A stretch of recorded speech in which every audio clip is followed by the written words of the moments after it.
Here we go again.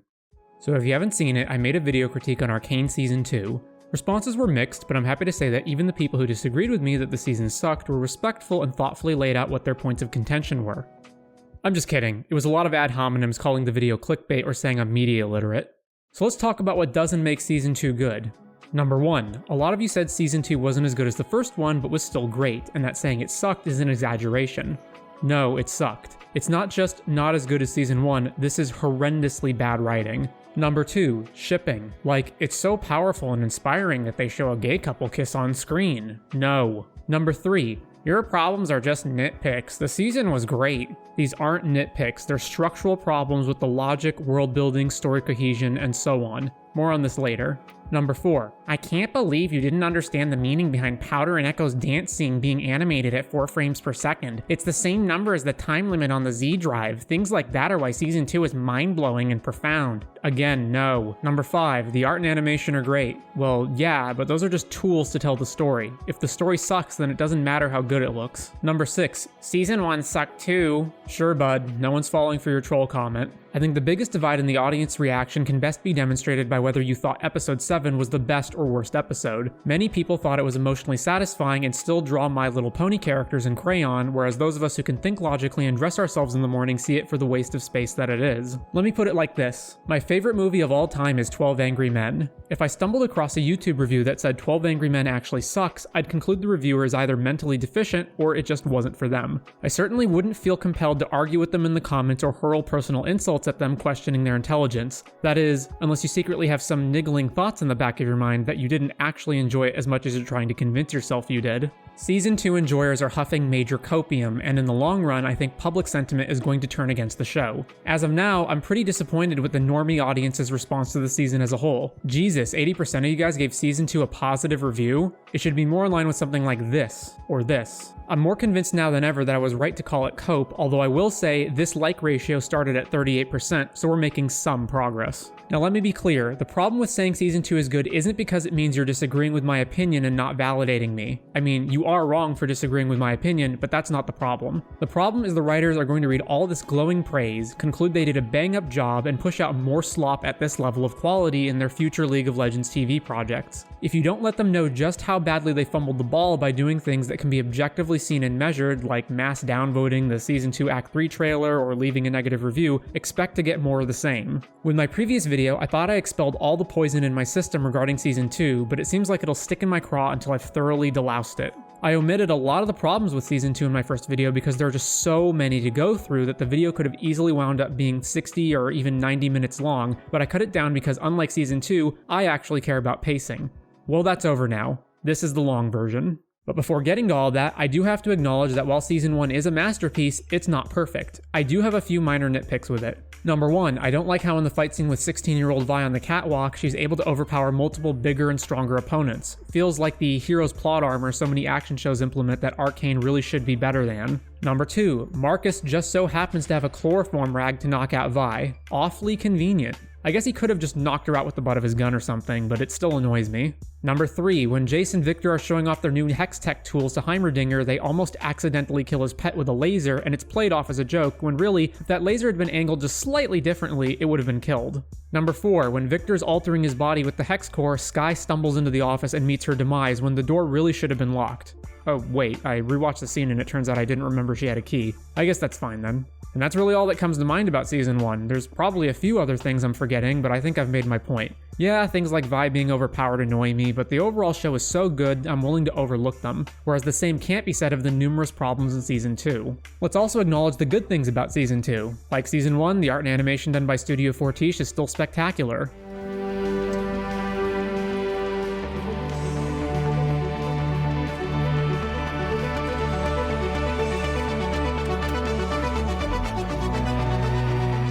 The voice actors still deliver good performances, especially Ella Purnell's Jinx. Well, look who it is.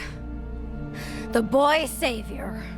There's original music and it's still well produced. But that's all production value stuff, not writing. The best looking visuals and greatest audio won't save a poorly written story. So before we get into a scene by scene breakdown, the overall problems with Season 2 are rushed pacing and skipped story beats, skipped over or speed-running storylines, particularly evident with the music video sequences that start off episodes 1 through 5, characters act out of character and do things they would never do to facilitate the plot moving along, or they're flanderized or turned into different characters with entirely different or even opposite motivations from their season 1 counterparts. Things that should be shown to the audience happen off-screen or are just missing entirely. The audience has to headcanon events to force them to make sense. Characters are often absent for multiple episodes or even entire acts before turning up again, the biggest examples being Heimerdinger and Echo, who are missing for all of Act 2. Emotional payoffs that could have a satisfying explanation or lead up feel unearned due to rushed pacing and missing scenes. The pacing problems are not the result of only having one season or not enough episodes. Season 2 is actually almost exactly the same length as Season 1, down to the minute, I checked. Both seasons have 9 episodes split into 3-episode arcs, and each episode is roughly 40 minutes, including the intro and credits, with the only outlier being the 50-minute Season 2 finale. The problem isn't not having enough time, it's the writers misallocating the screen time they do have.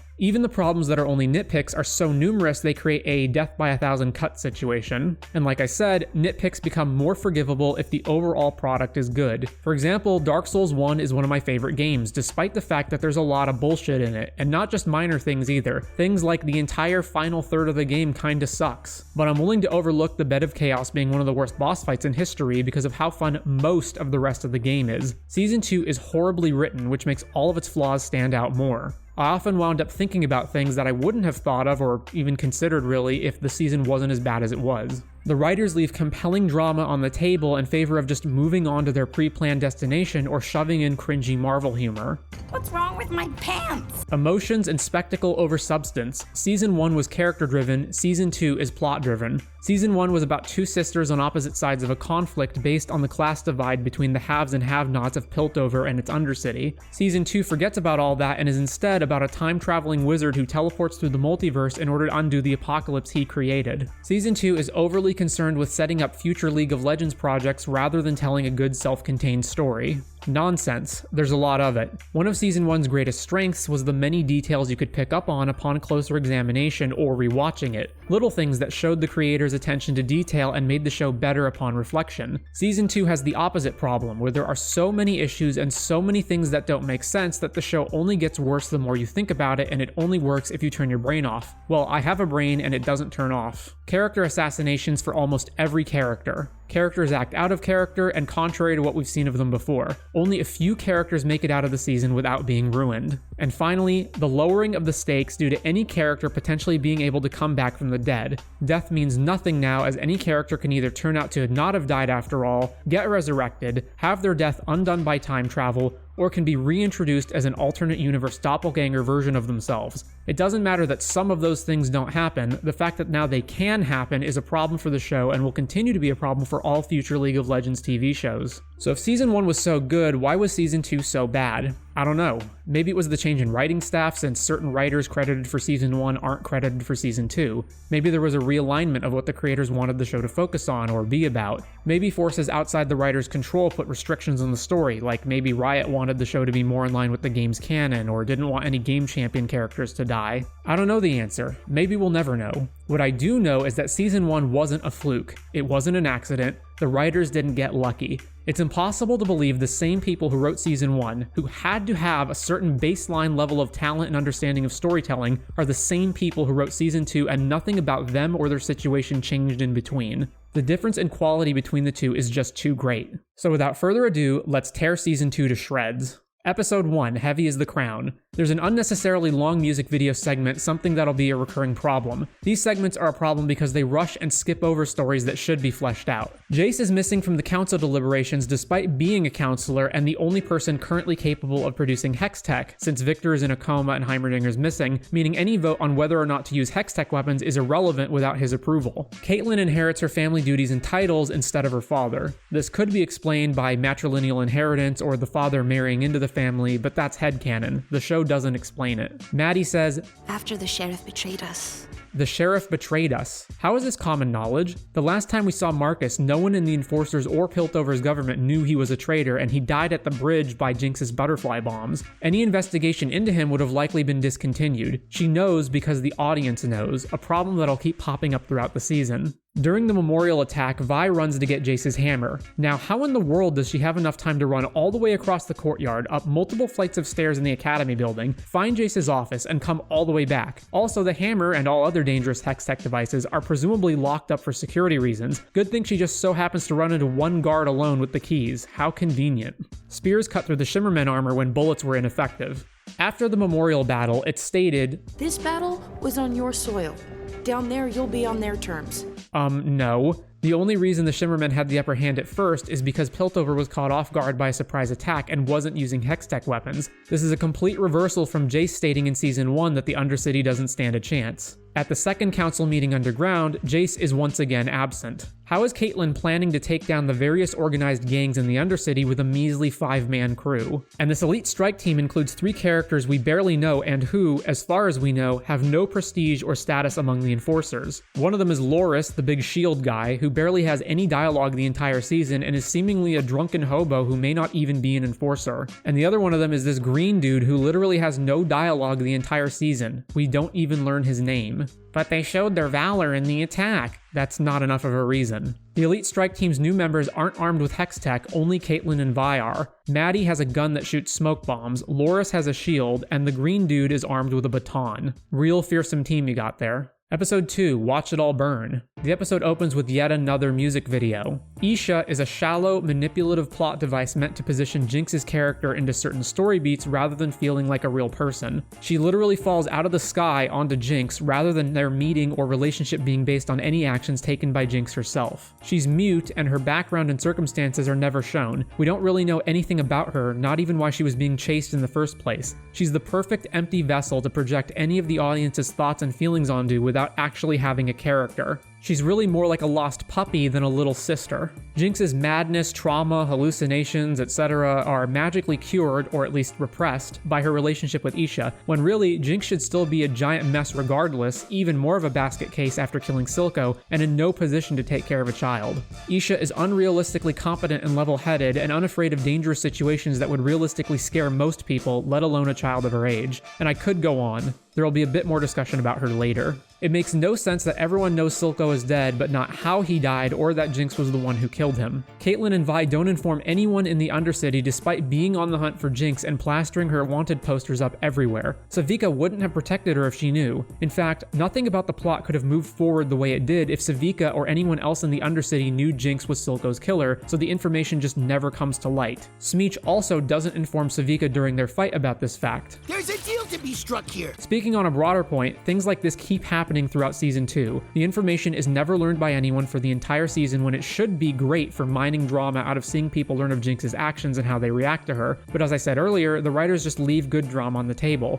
It's overly convenient for the sake of the plot and makes no sense. Jace and Victor's conversation is rushed and missing many important topics. Victor isn't interested in talking to Jace about the current state of affairs, his manufacture of Hextech weapons, and so on. Jace doesn't stop Victor from leaving, and neither one of them is concerned about Victor's current health, whether he can survive long-term outside his Hextech cocoon, or if his body poses a danger to anyone. Victor has no motivation to go to a random spot in the Undercity and is apparently led there by Sky's ghost. Sky's ghost is never contextualized or explained. Is she literally the consciousness of Sky preserved in the astral plane by Hextech? Is she a figment of Victor's imagination? A narrative device? No answer. Savika's new arm is ridiculous and feels like a gimmick if they ever want to make her a champion in the game. It's not impossible that Jinx would make it that way, as it does feel like a very Jinx design, but the problem is that Savika keeps the arm rather than get a new one. The arm has a bitey head at the end of it rather than actual articulated fingers. Doesn't she want to replace it? Heimerdinger's opinions and the conversations he really should have with Jace don't happen and are never addressed, such as his thoughts on the attack on the council in which his longtime colleagues died, the attack at the memorial,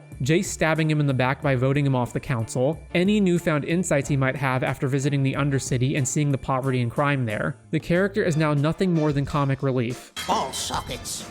He's basically a throwaway character who does almost nothing the entire season, as though the writers never planned what they were going to do with him after Season 1 and would have preferred he wasn't there messing up their story. I was, of course, referring to his cognitive center, which is certainly not a physical location hidden in the... Episode 3 finally got the name right. Another music video intro. Gassing the Undercity with the gray is a war crime, but the seriousness of it is downplayed and ignored. Remember, this isn't just tear gas. The gas causes permanent, long-term health problems like cancer, as demonstrated by Victor and shown in Caitlin's review of the Kierman archives. It's also out of character for Vi to agree to flood her home with deadly gas without explanation, although it could have been explained, but it never is. Caitlin is obviously hateful towards the Zonites due to Jinx and the memorial attack. What kind of animals? But shouldn't those feelings be tempered somewhat, having met Echo and the Firelights, who helped return her and the Hex Gem to Piltover? Shouldn't she know now that there are good Zonite residents? For that matter, Echo seems to have been completely forgotten by everyone this season. No one mentions him. Vi, one of his best childhood friends, never even shares a single scene or line of dialogue with him. The Black Rose is a serious world and power scaling problem. As we'll see later with Mel, they can seemingly teleport themselves and anyone else into or out of any location, trap them in a cosmic pocket dimension, and can kill people with magic whip chains. Mbessa really shouldn't have any defense against them and should just get killed immediately, but then the story would be over. Vi's rationale for ditching the other 3 enforcers is nonsensical. I think we should cut the others loose. Jinx is gonna have surprises in store for us. What? Legitimate reasons the writers could have used to get rid of them. One of them is injured and can't go on or must go back. In fact, Shield Guy is actually injured by one of Jinx's booby traps. They have to escort prisoners back to Piltover or guard them, which they actually do. They get caught up fighting Savika's henchmen and have to stay back to guard Caitlin and Vi's rear as they go ahead. They come upon a large stash of Shimmer and have to guard it. No, instead none of those reasons are used and we get this nonsense. Why were the other 2 Enforcer characters besides Maddie even introduced in the first place when they're mostly sidelined and have no relevance to the story? The timeline for Heimerdinger and Echo meeting with Jace doesn't make sense. They meet in Jace's office in episode 2. Then, after various events happen, including being told Jinx reworked Zaun's entire airpipe network, they're still having the same conversation in Jace's office. Either Jinx literally reworked all the air pipes in a few hours, or this doesn't add up. We get some exposition where Jace explains the difference between Hextech runes and Wild runes to Echo. Victor hypothesized that there may be something he called Wild runes. As far as I can tell, this information is never relevant. The mirror fakeout sucks and makes no sense. The mirror is somehow standing upright on its own before being shot and falling over. There's a layer of dust or fog obscuring Jinx's reflection, which isn't present anymore after the mirror is shot. Given where Jinx actually is when we see her reflection, eventually seeing her standing on top of this pillar, the mirror shouldn't be reflecting her, and even if it did, the reflection should be smaller and at an angle. Based on the reflection we see, Jinx should either be standing in front of Vi or between Vi and Caitlin. Vi gets Jinx's head in the gauntlet, but doesn't just crush her because plot armor. She should be dead. The gauntlets can crush boulders. At this point, Vi is fighting for her life, so you can't make the argument that she doesn't want to kill her sister, and that's what's holding her back in this scene. Savika almost kills Caitlin, except Jinx shoots a rocket at the exact right angle at the exact right time to knock them both over. How convenient. Speaking of, Jace, Echo, and Heimerdinger messing with the Hexgate is coincidentally perfectly timed to glitch their weapons during the fight, which leads to multiple moments where characters should be dead but aren't. Again, how convenient. Isha runs 30 meters in 2 seconds in order to get on top of Jinx. She apparently also has an iron grip because Vi doesn't just pick her up and move her out of the way. Jinx saying, Oh no, no, this isn't how it's supposed to. is never explained. Earlier she said, What are you planning? To finish what's left of my family. did she want Vi to die? Did she want to die? If so, why would Savika go along with that plan? Where did that huge gust of wind come from and how did Jinx cause it? Apparently there's some game lore regarding the mural on the wall being some sort of wind goddess. That's not an explanation. We learn the attack on the memorial was orchestrated by Mbessa, which makes no sense. She values Jace for his knowledge of Hextech and Mel for obvious reasons, but they both could have and almost do die in the attack. Jace comes within an inch of having his head decapitated by a chainsaw. Mel is struck in the face and could have been shot. Either or both of them could have been killed by the Shimmermen. Maddie, who we'll later learn is Mbessa's spy, could have also died in the attack, so this doesn't make sense unless she only became her spy later. Rictus shows up to speak with Kembar and Rennie dressed in his full Noxian military uniform rather than wear a disguise. That's fine, I'm sure no one will notice or report the 7-foot-tall Noxian second in command to Mbessa visiting an Undercity gang leader. Episode 4, Paint the Town Blue. Yet another music video that rushes through the plot. Jinx is dead. Jinx saying she's not Jinx anymore is a complete 180 from her character at the end of season 1 finally accepting being Jinx. Isha painting the monkey graffiti, sabotaging the checkpoint, and deploying non-lethal paint bombs seems far too competent for someone of her age and experience, especially since she's supposed to be a parallel of Powder in Season 1, who was incompetent and older than her. The character is basically magic in her role as Jinx's character progression plot device. Maddie says, You could call it off. Withdraw from the underground. We established the council. Trying to convince Caitlyn to de-escalate the situation makes no sense since she's Mbessa's spy, unless once again, she wasn't a spy at this point. Similarly, Mbessa telling Caitlyn, I suppose I don't need to advise you on the hazards of professional entanglement. Essentially advising her to distance herself from Maddie, makes no sense if she wants Maddie to stick close to her as a spy. Rabbit Lady tells Sallow, I keep hearing about this healer. They say he makes miracles happen. But then goes on to say, I saw one, like nothing I'd ever seen before. If you personally saw it, then it's not a rumor. Not as firelights.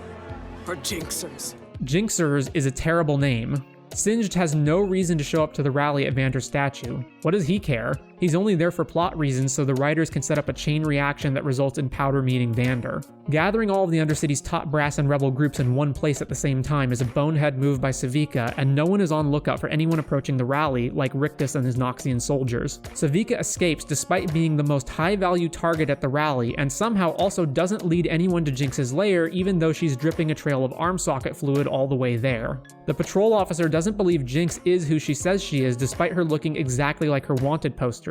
She says, You expect me to believe Jinx, the master criminal, wears pants like that?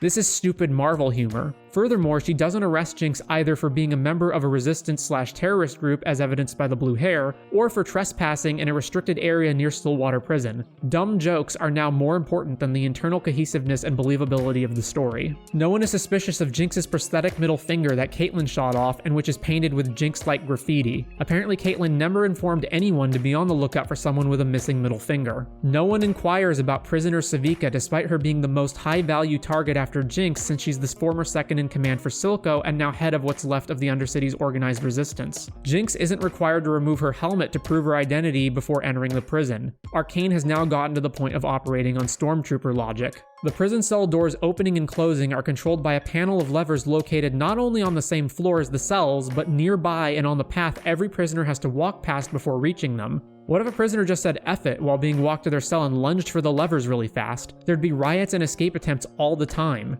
Between this and everything I've mentioned up to this point, the enforcers have gone from a terrifying presence who spooked people just by hearing their name to a gaggle of retards. It's amazing the Undercity hasn't just taken over already given Piltover's level of incompetence. Once the prison cell doors are unlocked, Isha's is conveniently the only one that isn't to set up this moment where they reunite. All the prisoners walk free but presumably would have been detained again immediately after riding the elevator or killed by Warwick. Conveniently, they're never shown again.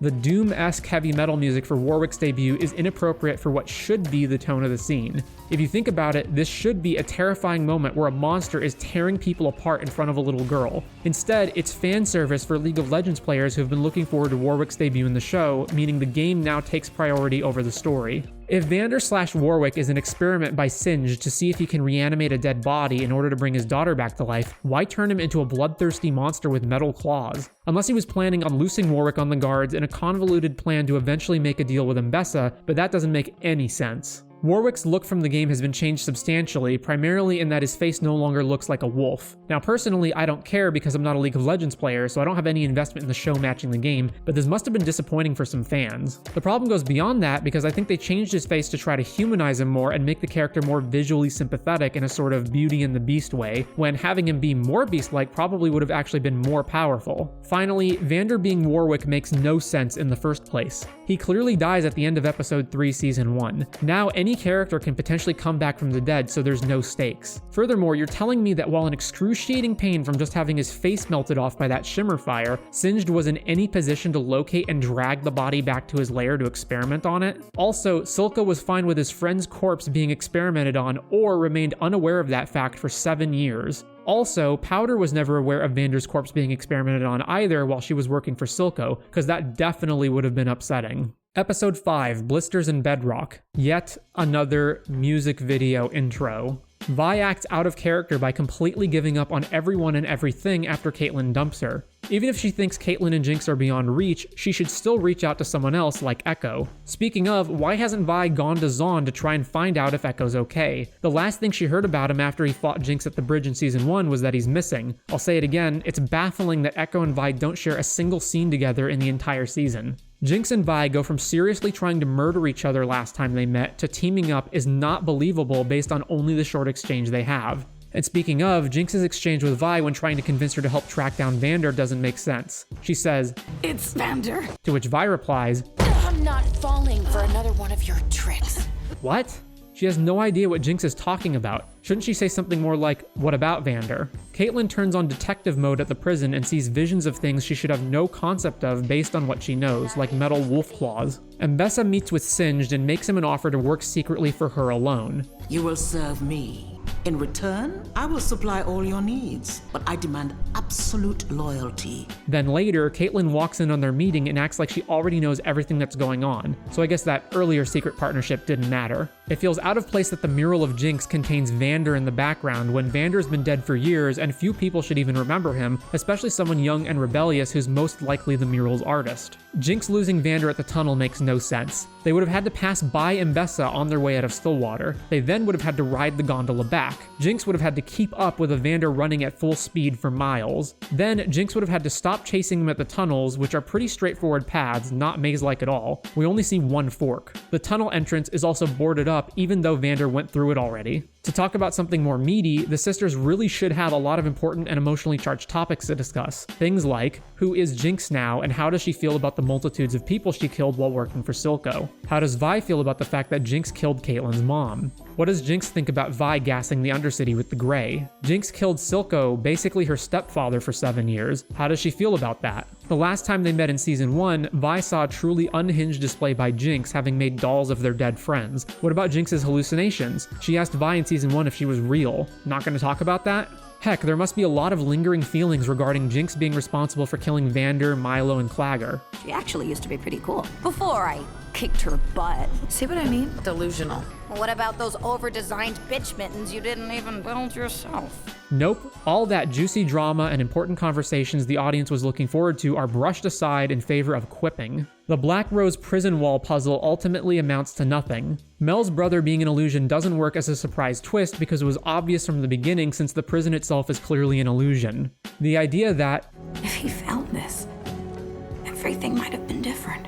is laughable. Silco had fundamental philosophical disagreements with Vander, and I'm sorry wouldn't have patched things up. Why does Vander recognize Jinx but not Vi, especially since Vi looks a lot more like her younger self than Jinx does? The flashback scene with Vander, Silco, and Vi and Jinx's mom is pointless and could have been cut without losing anything, but it's actually more problematic than that. It undermines Vander's character because him setting aside personal vengeance against the enforcers in Piltover to take care of some orphans is now lessened because it was based on a personal connection with them and his pledge of loyalty to their mom. The scene introduces a plot hole because now it makes no sense that Silco didn't know who Powder and Vi were in season 1. Jace just murders Sallow in cold blood rather than trying to talk to him. In fact, none of Jace's actions from this point onward make any sense once we learn about what happened to him in episode 7.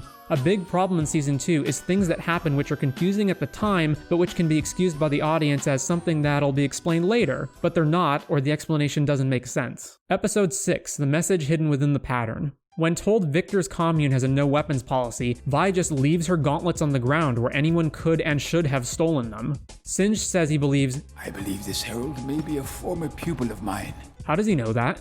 Then later, when Singed meets Victor, he says, Your power is finite, diminished by every use. The regenerative qualities of his blood will stabilize you. How does Singed know anything about Victor and how Warwick's blood will affect him? Did he read the script? What's that over there? Is it the script?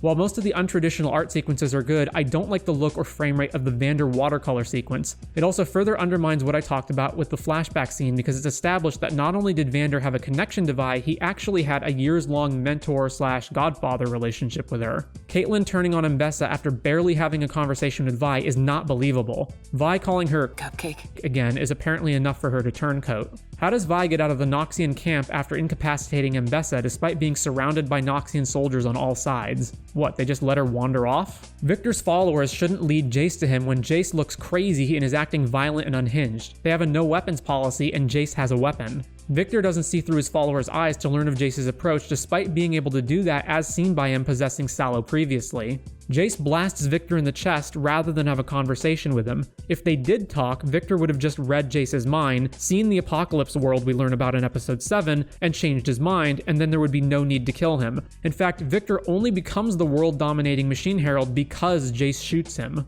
Also, Jace could have just dismantled the Hex Gate as we see him attempt in episode 9 rather than confront Victor.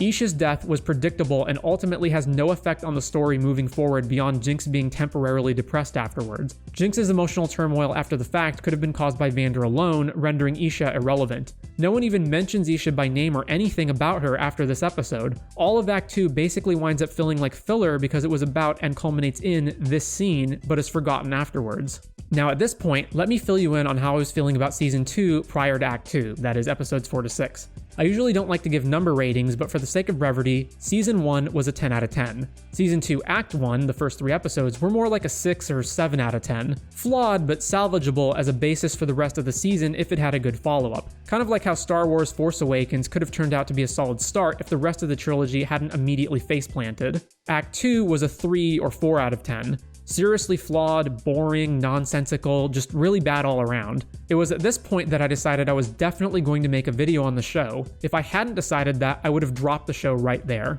So with that said, Act 3 is a 2 out of 10, only generously garnering that 1 point due to its high production values. So let's get to it. Episode 7, Pretend Like It's the First Time. Alternate dimensions and time travel are introduced. They lack any stakes and almost the whole episode is a pointless waste of time, just a long series of fan-servicey key-jangling moments for shippers to coo and squee over with Echo and Powder. Echo and presumably Heimerdinger overriding the consciousnesses of their quantum leap alternate bodies is existential horror but is never addressed. Echo never divulges his true identity to any of the alternate universe characters, seemingly for no real reason, even after spending weeks or months with Powder. This is a world where magic exists and people are aware of it, so it's not like it would have been impossible to convince someone. The trope of the out-of-place character acting extremely weird but no one seriously questions them or reacts appropriately is just tiresome and eye-rolling. Echo keeps doing things and asking bizarre questions that should be extremely weird even after he becomes aware of what's going on. Some examples. He throws an object at Powder.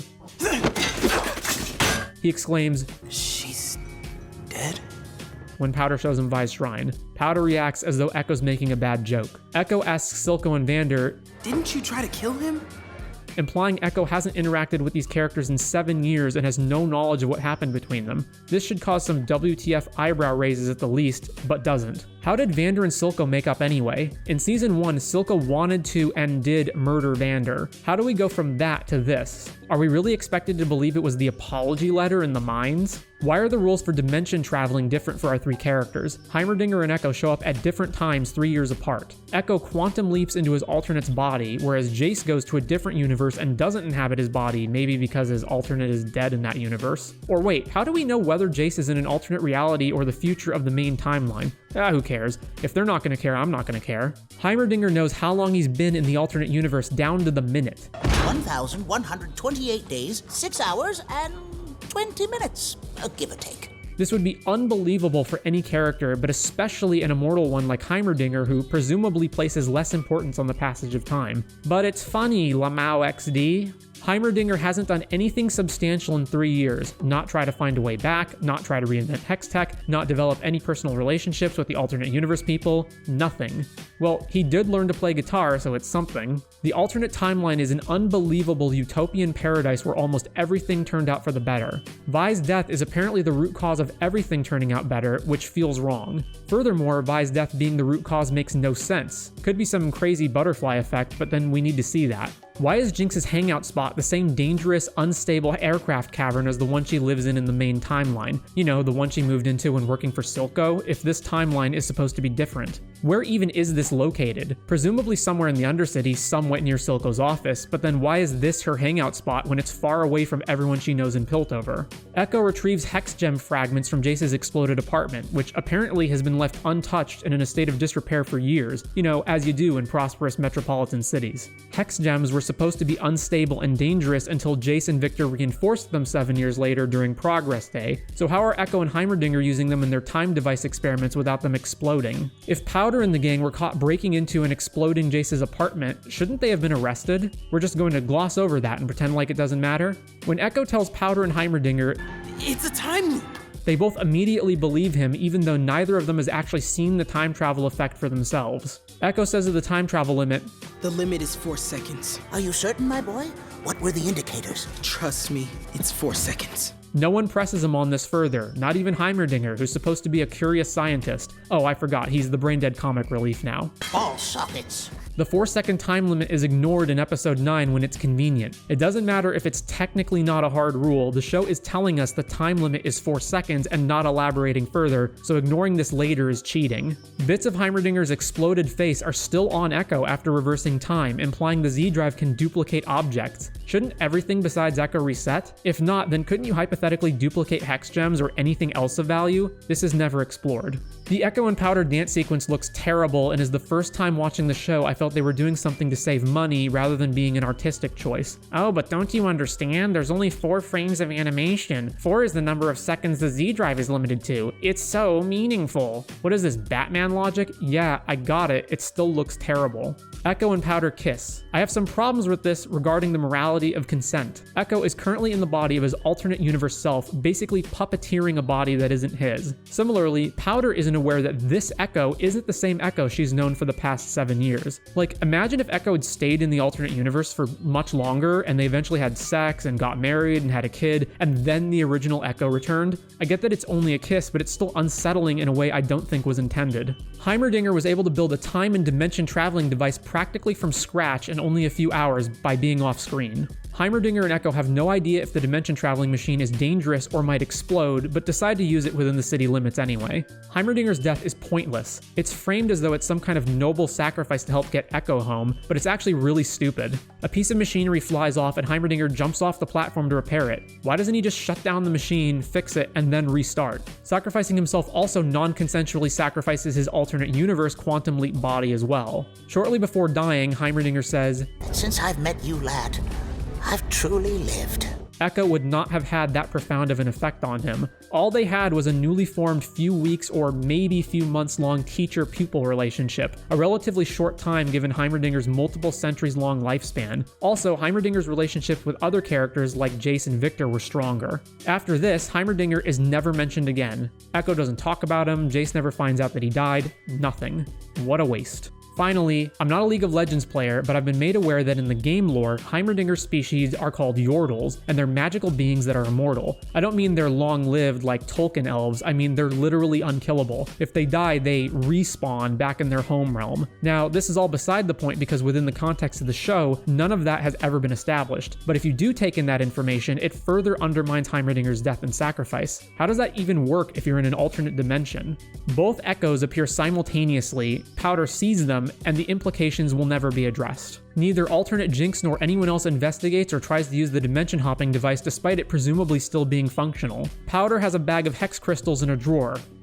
What the fuck? The enforcers didn't search her after the Jace apartment incident, and she never used or mentioned them despite being involved in Echo's and Heimerdinger's inventing process for weeks or months. I don't even understand what the point of this shot was. Moving on to Jace's B-plot, Wizard/future Victor's actions make no sense. He activates robots to scare Jace and strands him in the apocalypse world for weeks or months while Jace survives off eating cave bugs rather than sending him back immediately. He pulls butterfly effect time loop shenanigans with Jace rather than intervene directly himself. He's also apparently done it multiple times without success, but just keeps doing the same thing over and over anyway, hoping it'll eventually stick. Why doesn't he just transport himself to the main timeline and talk directly with other Victor? Him giving Jace the Hex Crystal is actually the first domino in what eventually leads to Hex Tech being invented, meaning it makes no sense if he's trying to stop those events since he's technically the inciting incident. He tries to prevent the apocalypse in a different universe rather than time traveling to fix his own. And there are presumably infinite, or at least a great many universes, so why is Wizard Victor only concerned with the audience audience's main universe rather than bettering all universes. Also, the introduction of infinite alternate timelines means he'd never be able to save all the timelines. Also, if there are infinite alternate timelines and people have the ability to move between and time travel, shouldn't there be constant crossovers with other universes and rewrites to the timeline? It's just a mess. How does Jace jump up all those floating platforms when they're that far apart, especially with a broken leg? Why does Jace even want to ascend the tower in the first place? What does he think he's gonna find up there? Maybe this is a Ubisoft game and Jace knows he has to climb towers to progress. At the very least, the quality of this writing is on par with Ubisoft. Heimerdinger isn't involved at all in the Apocalypse storyline despite his warnings about the dangers of magic being his primary concern in Season 1. The only two plot purposes for the entire episode are to show where Jace went and his motivation for wanting to kill Victor, which still doesn't make sense due to what we learned in Episode 9, and for Echo to build the Z drive, which is ultimately pointless anyway. The entire episode could have been condensed down to one or two brief scenes and it would change nothing. It feels like it's really only here to satisfy Echo and Jinx shippers. And in a season where everyone is complaining about the rushed pacing, even people who liked it, to burn an entire episode on what is basically filler was a terrible decision. Episode 8, Killing is a Cycle. The Black Rose killed Mel's assistant for no reason, and it's actually a dumb move since they want Mel to join them. It doesn't matter though, because it turns out Mel doesn't care about or mention her assistant at all and agrees to join the Black Rose anyway, even though they were responsible for killing her brother. Vander can somehow be resurrected and his body is still mostly intact despite being right next to 3 hex gems overloading. Why in the world would Mbessa agree to work with Victor when they've just met and his motivations and powers are unknown to her? In fact, her trying to get hex tech is because she fears the Black Rose and is philosophically opposed to magic users. Mages, absent honor, absent accountability. So naturally, teaming up with an unpredictable mage makes complete logical sense. Jace and Mel ask what happened to each other and neither of them elaborate. What happened to you? Doesn't matter. Jace's plea to the Piltover and Zaun representatives to team up against Mbessa and Victor is nonsense. Basically, the claim is that a currently inanimate doll that no one else saw moving is proof that the Noxians are traitors and an evil robot wizard who, again, no one else has seen, are coming to take over / destroy the city based on just trust me, bro. Vi is surprised Caitlyn arrested Jinx. Arrested? Why? She's a terrorist who killed Caitlyn's mom, who she's been trying to hunt down for months. Why wouldn't she arrest her? Vi says, Kate, she's changed. This is not earned. Vi and Jinx haven't spent enough time together since episode 5 for her to honestly believe that, especially since what brought them together was the mutual goal of helping Vander, not any real reconciliation between the two of them. Caitlyn doing a 180 and arranging for Jinx to escape feels unbelievable. I just don't have the energy for it any longer.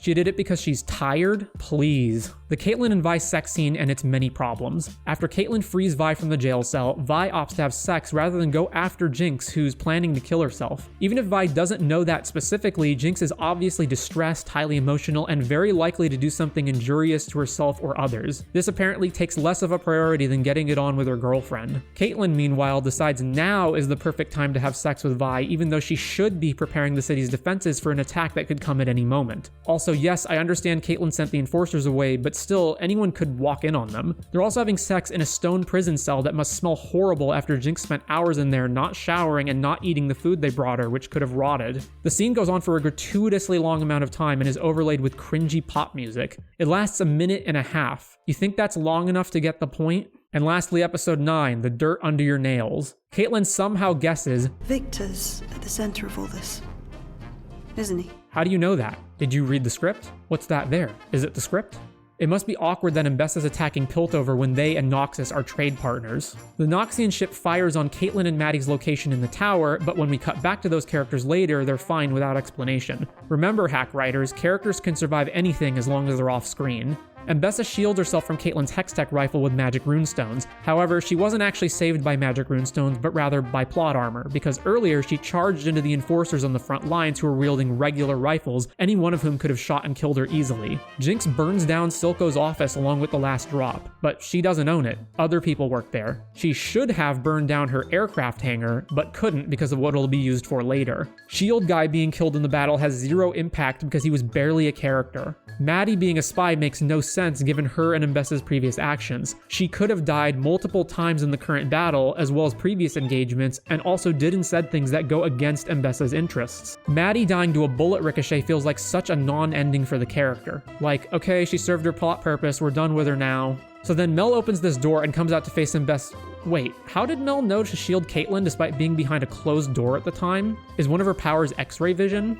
Some of the Undercity's inhabitants, like Savika, side with Piltover in the fight against Noxus and Victor despite the bad blood between them, a history of oppression, months of gated checkpoints, unlawful arrests, prison beatings, and so on. They should actually be incentivized to either stay neutral or make a deal with Mbessa against Piltover for their independence. Caitlin gets stabbed but is back fighting Mbessa moments later without showing any signs of fatigue or injury. The Noxian soldiers don't intervene in the fight despite it being a 2v1 against Mbessa. How honorable. Caitlin tells Mel, "No!" as though she knows that Mel is going to throw the Black Rose amulet at Mbessa, like they coordinated it beforehand, when really this doesn't make sense unless they had an in-depth discussion about the Black Rose off-screen that we weren't privy to. There's also a long time between when Caitlin shouts "now" and when Mel actually activates the pendant, during which Mbessa just stands there looking confused. "No!"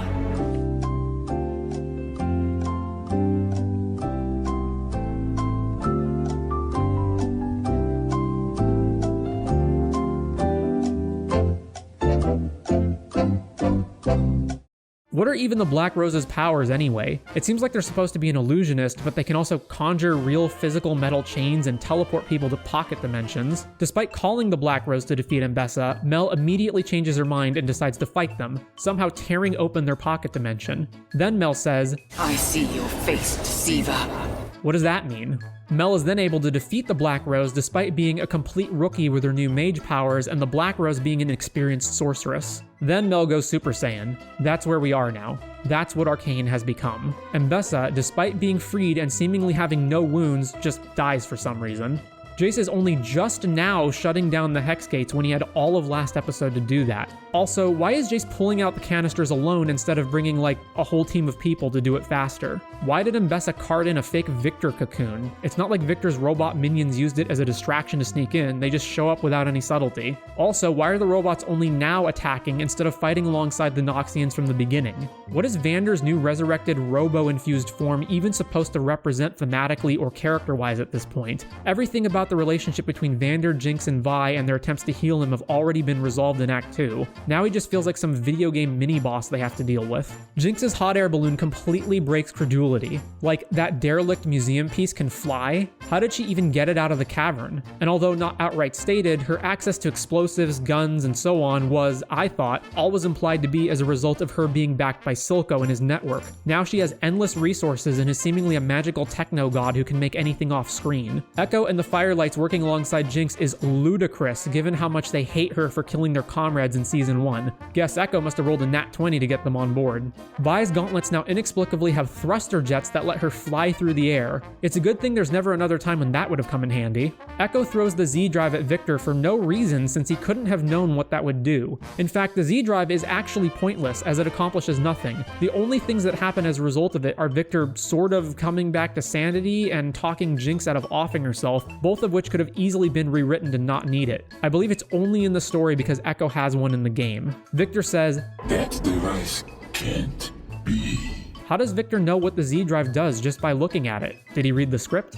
Victor is convinced by Jace to give up after showing him the memories of his alternate universe self, something Jace should have done from the start. Then they both just disappear without explanation. What a satisfying ending. All of the Victor automatons become lifeless once he disappears, except Robo-Vander, who's unaffected for some reason. The platform Vi is on is about to collapse, but after a tragic farewell with Jinx, it just doesn't collapse anymore. Jinx's sacrifice feels pointless, and she's almost certainly not dead anyway. More on that in a bit. Why would Robo-Vander die from a fall when he's already died and been resurrected twice and survived all kinds of other punishment, including Jinx shooting a minigun into him? Speaking of, the inefficacy of Jinx's minigun grates on my nerves. The bullets just harmlessly bounce off or miss all of their targets, and it makes her look weak. The only person she ever actually kills with it is Silco. Savika joins Piltover's council, but the moment doesn't feel earned. Savika doesn't even have any dialogue after her last appearance in Act 2. Singed, despite being one of the worst characters on the show in terms of the immorality of his crimes, gets exactly what he wanted all along and probably has the happiest ending of any character. For a list of Singed crimes that we know about, the development of Shimmer and all its associated effects like turning the Undercity into a drug-filled gangland, and grisly experiments like transforming Vander into a monster and the indirect murders of all the people killed by Warwick.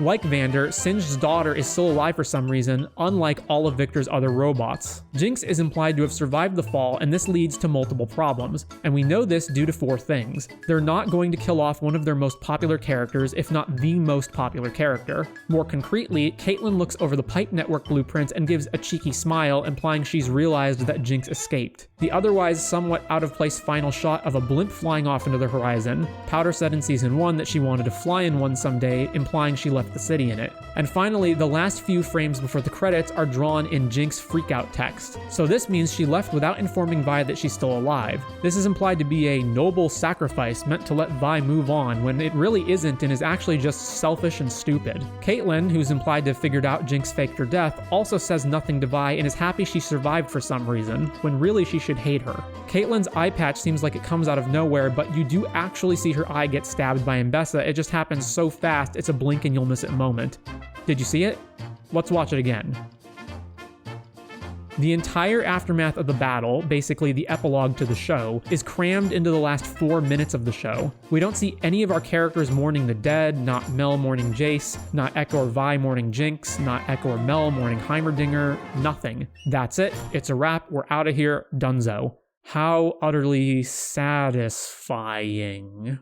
So now that we've gone through the whole season, let's talk about all the ruined characters. Rictus, Singed, and Smeech, not ruined. Although each of them has at least one moment of stupidity, they're mostly competent, well-realized characters with clear goals and motivations. Mbessa, kind of ruined. She has more dumb foolery moments than the previous 3 characters, but still displays some modicum of competence. Silco and everyone else who's dead except Vander, not ruined due to being dead. Silco doesn't come back as a vampire and have a tearful reunion with Jinx or anything. Not that I put it past the writers to do that in the future. Maddie, Shield Guy, and Green Dude weren't real characters to begin with, therefore not ruined. Or they were ruined from the start, take your pick. Everyone else, ruined. They're stupid, do dumb things, and their motivations and goals flip on a dime. Heimerdinger, special award for being the most ruined. A thoughtful, wise character in Season 1, reduced to being laughable comic relief who's barely in Season 2 and dies because. What a fall from grace Season 2 is, from masterpiece to dumpster fire. And that's probably not even all of it. I've watched the season multiple times and read what I could from other detractors, but I'm sure there's still problems I missed. If you saw anything I overlooked, leave it in the comments. So on a final note, I want to reiterate the importance of criticism. If you lavish praise on this mess, the writers will make more of the same. Are you hyped about Arcane spin-offs? Are you a League of Legends player excited to see characters and locations from the game that weren't covered in the show? Now is when your voice can be heard, after the show recently ended, when the eyes of the writers are on the audience reception. If you glaze the show, you're going to get works of similarly low quality in the future. They will learn all the wrong lessons and take away that no matter how poorly it's written, the audience will accept it if it looks good. Don't let them.